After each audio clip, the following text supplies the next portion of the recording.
Hello friends, எல்லோரும் எப்படி இருக்கீங்க? நம்ம சேனலில் லாங் வீடியோ போட்டு ரொம்ப நாளுக்கு மேலே ஆகிடுச்சு. சரி, திருப்பதி போனதெல்லாம் ஒரு லாங் வீடியோவாக போடலான்னு சொல்லி தான் போட்டிருக்கேன். உங்களுக்கு இந்த வீடியோ பிடிச்சா லைக் பண்ணுங்கள், ஷேர் பண்ணுங்கள், மறக்காமல் சப்ஸ்கிரைப் மட்டும் பண்ணிக்கோங்க. ஃபஸ்ட்டு வந்து பார்த்திங்கன்னா, திருப்பதி கிளம்ப ஒரு 2 நாளைக்கு முன்னாடி வந்து பக்கத்து வீட்டு ஆண்டி வந்து மருதாணி கொடுத்தாங்க. சரி, வச்சோடனே பார்த்திங்கன்னா நல்ல கலர் பிடிச்சது, எனக்கு ரொம்ப ரொம்ப பிடிச்சிருந்தது. அதுக்கப்புறம் வந்து பார்த்திங்கன்னா, நான் சனிக்கிழமை காலையில் சப்தகிரி எக்ஸ்பிரஸில் தான் திருப்பதிக்கு வந்து ட்ரெயின் டிக்கெட் புக் பண்ணியிருந்தேன். ஒரு 5:30க்கெலாம் வந்து சென்ட்ரல் வந்து ரீச் ஆகிட்டோங்க. சரி, பிளாட்ஃபார்ம் கண்டுபிடிச்சி போகிறதுக்கு கொஞ்சம் லேட் ஆகும்னு சொல்லிட்டு நாங்கள் சீக்கிரமே வந்து ட்ரெயினே பார்த்து ஏறி உட்காந்துட்டோம். பார்த்தா ட்ரெயினே ஃப்ரீயாக இருந்துச்சு. பட் டைம் ஆக ஆக பார்த்திங்கன்னா ட்ரெயினே ஃபுல்லாகிடுச்சு. கரெக்டாக ஷார்ப்பாக எடுத்துட்டாங்க. நான் பிரேக்ஃபாஸ்ட்டுமே செஞ்சு எடுத்துகிட்டு போயிட்டேன். இட்லி, கார சட்னிலாம் செஞ்சு எடுத்துகிட்டு போயிட்டேன். ட்ரெயின்லேயே பிரேக்ஃபாஸ்ட்டு முடிச்சாச்சு. ஒரு 10 மணிக்கெலாம் கரெக்டாக ஷார்ப்பாக வந்து திருப்பதி வந்து ரீச் ஆகிட்டோம். ரீச் ஆனவுடனே வந்து பார்த்திங்கன்னா, ஃபஸ்ட்டு ஒரு ஆட்டோ பிடிச்சி பத்மாவதி தாயாரை போயிட்டு சாமி பார்த்துடலான்னு சொல்லிட்டு அங்கேயே கிளம்பிட்டோம். ஏன்னா நாங்கள் போயிருந்த டைம் வந்து லாங் வீக்கெண்டு. அதனால் வந்து கூட்டமாக தான் இருக்குன்னு நினச்சோம். அதை விட டபுள் மடங்கு கூட்டமாக இருந்தது. அங்கே சாமி பார்த்துட்டு வரத்துக்கே எங்களுக்கு சாலிடாக 3 ஹவர்ஸ் கிட்ட ஆகிடுச்சு. அதை முடிச்சுட்டு நேராக வந்து கோவிந்தராஜ சுவாமி வந்திருந்தோம். அங்கே வந்து லக்கேஜ் வைக்க தான் கொஞ்சம் வந்து சிரமமாக இருந்தது. ஒரு கடையில் போய் கேட்டால் தேங்காய் பை வாங்கினா தான் நாங்கள் லக்கேஜ் வாங்கிப்போம் அப்படின்ட்டாங்க.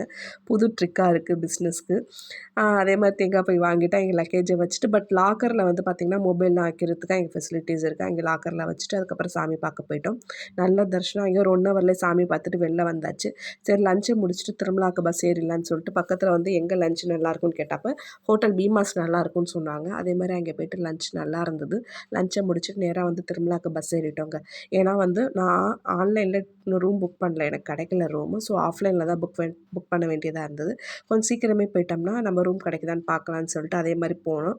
பட் நாங்கள் போக ஒரு 1/2 ஹவருக்கு முன்னாடி தான் சிஆர்ஓ ஆஃபீஸில் கவுண்டரை வந்து க்ளோஸ் பண்ணியிருக்கிறாங்க. நீங்கள் வந்து நெக்ஸ்ட் டே மார்னிங் வாங்க அப்படின்னு சொல்லிட்டாங்க. காலைல வந்து ஒரு 4:30 கவுண்டர் ஓப்பன் ஆகும் அப்படின்ட்டாங்க. சரி, நாங்கள் வந்து அதுக்கப்புறம் வந்து பார்த்திங்கன்னா லாக்கருக்கு ஆதார் கார்டை வச்சு லாக்கர் ஒன்று வாங்கி அங்கே லக்கேஜ்லாம் வச்சுட்டு அங்கே நல்லா ரெஸ்ட் எடுத்துட்டோம். காலையில் ஒரு 6:30க்கெலாம் க்யூவில் நிற்கலாம் அப்படின்னு சொல்லிட்டு நாங்கள் பிளான் பண்ணால் நல்லாவே தூங்கிட்டோம். 8:30 கிட்ட ஆகிடுச்சு. சரி, இன்றைக்கி ரூம் கிடச்ச மாதிரி தான் அப்படின்னு சொல்லிட்டு போய் க்யூவில் போய் நின்னோம். ரொம்ப கூட்டமாக தான் இருந்தது. பட் ரூம் கிடச்சிருச்சுங்க. 50 ருபீஸ் ரூம் கிடச்சிது. சங்கமிட்டா காட்டேஜில். உண்மையிலே சொல்கிறேன், அவ்வளோ சூப்பராக இருந்துச்சு. நீட் அண்ட் க்ளீனாக மெயின்டைன் பண்ணியிருந்தாங்க. 500 டெபாசிட்டு, 50 ருபீஸ் ரூமு, மொத்தம் 550 ஆச்சு எங்களுக்கு. நாங்கள் நல்லா ரூமெல்லாம் செக்இன் பண்ணிவிட்டு ரெஃப்ரெஷ்லாம் ஆகிட்டு ஒரு குட்டி தூக்கமும் போட்டுட்டு அதுக்கப்புறம் வந்து பார்த்திங்கன்னா மாட வீதிக்கு வந்து எனக்கு அந்த மாட வீதியில் வந்து அந்த உட்காந்து அந்த கோபுரத்தை பார்க்குறதெல்லாம் எனக்கு ரொம்ப ரொம்ப பிடிக்கும். எனக்கு அங்கேயே கொஞ்சம் நேரம் நல்லா டைம் ஸ்பெண்ட்டு குட்டி பர்ச்சேஸ் மட்டும் பண்ணிவிட்டு அதுக்கப்புறம் ரூமுக்கு வந்து தூங்கியாச்சு. நான் திங்கட்கிழமை மதியம் தான் நான் வந்து 300 ருபீஸ் தர்ஷன் புக் பண்ணியிருந்தேன். எல்லாம் பொறுமையாக எழுந்திரிச்சு குளிச்சு கிளம்பிட்டு அன்றைக்கி போய் இந்த சாமி பார்க்குற அன்றைக்கி பௌர்ணமி வேறு, ஏதோ விசேஷமான பௌர்ணமினாங்க. செம ரஷ்ஷுங்க. கூட்டம்னா கூட்டம், செம கூட்டம். எங்களுக்கு 7 ஹவர்ஸ் கிட்ட ஆச்சு சாமியை பார்த்துட்டு நாங்கள் வெளியில் வரத்துக்கு.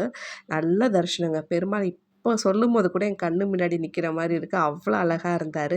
வெளியில் லட்டெல்லாம் வாங்கிட்டு அப்புறம் நல்ல தரிசனம் முடிச்சுட்டு சாப்பிட்டுட்டு அதுக்கப்புறம் வந்து சென்னை பஸ் ஏறிட்டு வீட்டுக்கு வந்தாச்சு. நல்ல சாமி தரிசனம். நாளைக்கு இன்னொரு வீடியோ பார்க்கலாமா? தேங்க்ஸ் ஃபார் வாட்சிங். Tata, bye bye, see you.